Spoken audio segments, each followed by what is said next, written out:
The crystal skull kept on grinning. In it I saw the earth spinning. In world wars there is no winning. We all need a peaceful place, quietly and gently turning, warmed by a sun brightly burning. All have lessons to be learning, to avoid falling in disgrace. I watch the whole world turning, holding the whole human race, spinning silently in space.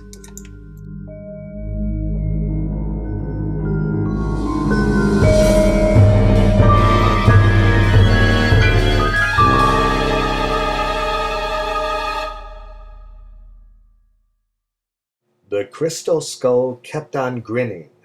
In it I watched the world spinning, for a story was beginning. The tale seemed both old and new, potent as a magic potion, moving closer in slow motion to an island in an ocean below a bright sky of blue. I was moved with emotion. On the island green grass grew. A river cut it in two.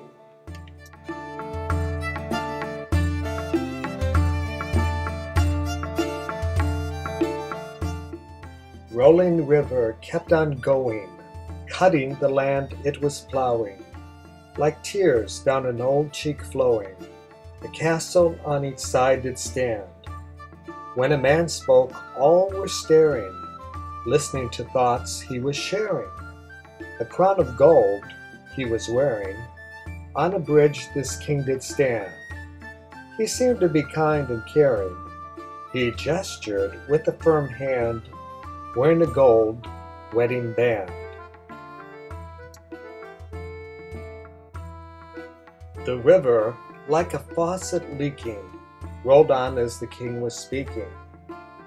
Peace is what we all are seeking. War is never really won. No more war, not now or ever.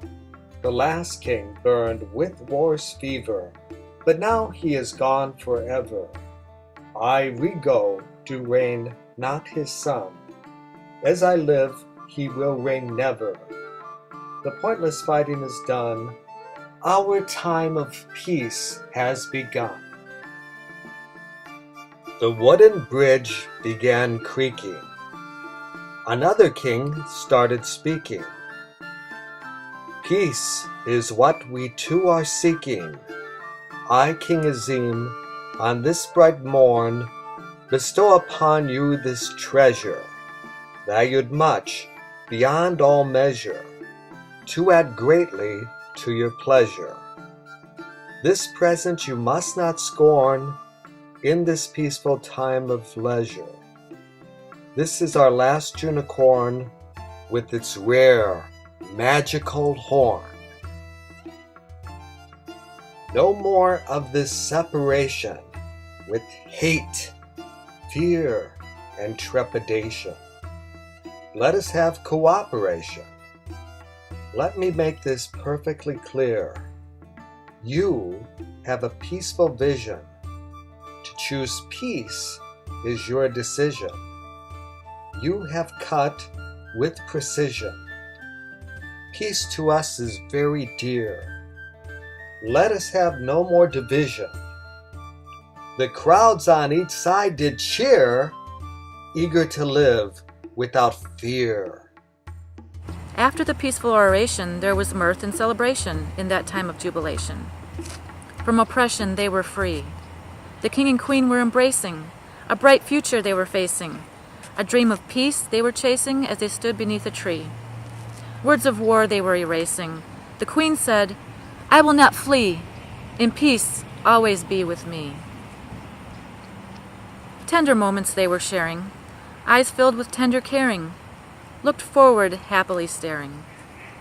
They saw one who looked like me. Dax, our dear son, never forget who you are, or you will regret being entangled in war's net and unable to break free. Guard your heart, or you'll be upset. Take this advice from me as we go have some tea. The king and queen in this fable, just as soon as they were able, went and sat down at a table. Another couple joined them there. The king said, "Shub, are you staying? My words you should be weighing. Plans to rule are you still laying, jealous of the crown I wear? War's true cost we have been paying. If to break the peace you dare, your father's fate you will share." Shub shrugged and began sighing. He then paused before replying. "To Rego would Shub be lying? Act as if you do rightly own my own crown that you are wearing. Power you are not now sharing. In half the island is tearing. We may all fight and fall down. Silent shame, I will keep bearing with a smile and not a frown.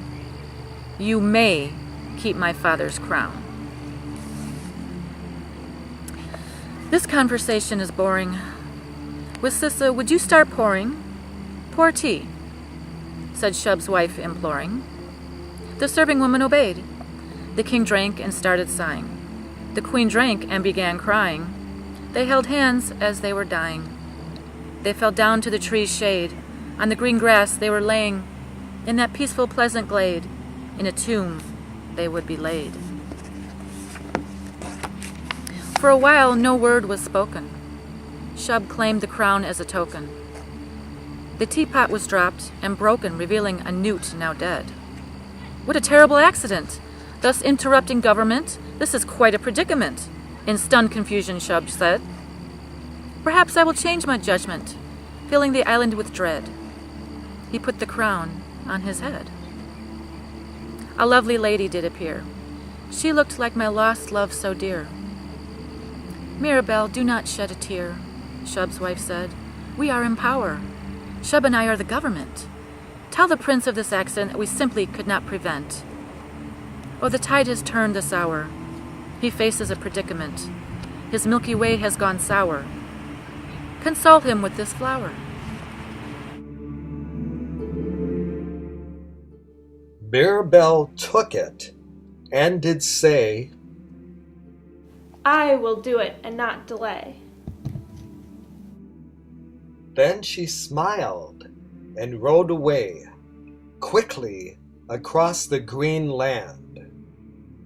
She rode upon the unicorn. As a princess she was reborn. Her head a crown would soon adorn. She would stand tall and be grand. But poor Prince Dax would be forlorn. On a cliff's edge he did stand. A candy box was in his hand. Princess Mirabel, filled with scorn, charged upon the wild unicorn, aiming its sharp and pointed horn. At the sight, Dax did look pale. The situation was chilling. Would his royal blood be spilling? Was she capable of killing? Standing still, he would not fail. It was exciting and thrilling. That horn, sharper than a nail, the candy box it did impale. The sight was simply appalling. Over the cliff's edge, Dax was falling. An adventure now was calling. Death yawned wide beneath his feet.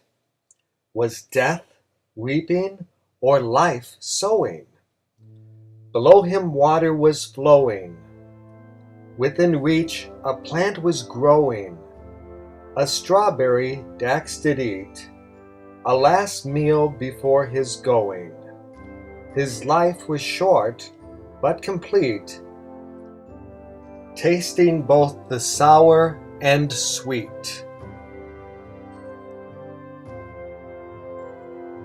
From the heart-shaped box of candy, she ate a piece or two, and she sat on the edge so sandy. Mirabel spoke. Dax, do not stall, being paralyzed with fearing, for dark death is always nearing.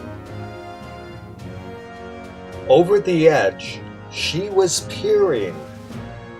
She helped him up the rocky wall. Her kindness was quite endearing.